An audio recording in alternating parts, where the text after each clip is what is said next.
গ্রন্থাগার, তাই আমাদের নিয়মিতভাবে লাইব্রেরিতে যেতে হবে এবং গ্রন্থাগারে নিয়মিতভাবে পাঠ্য লাইব্রেরি জ্ঞান চর্চা করতে হবে।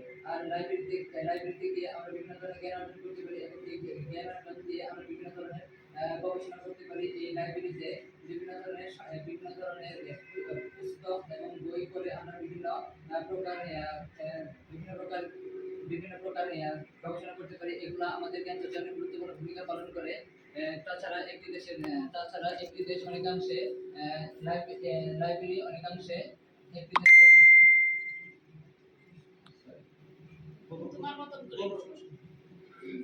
লাইব্রেরি আমাদের জ্ঞান চর্চায় গুরুত্বপূর্ণ ভূমিকা পালন করে।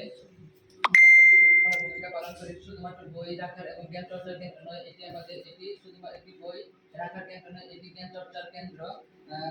বিভিন্ন ধরনের জ্ঞান চর্চার কেন্দ্র। শিক্ষার্থীরা বিভিন্ন ধরনের পাঠ্যপুস্তকের পাশাপাশি লাইব্রেরিতে জ্ঞান চর্চা করতে পারে। বিভিন্ন ধরনের রেফারেন্স বই পড়ে শিক্ষার্থীরা নতুন ধরনের জ্ঞান অর্জন করতে পারে। নিয়মিত গ্রন্থাগারে পাঠ্যাভ্যাস বৃদ্ধি করে এবং পরবর্তীতে জ্ঞান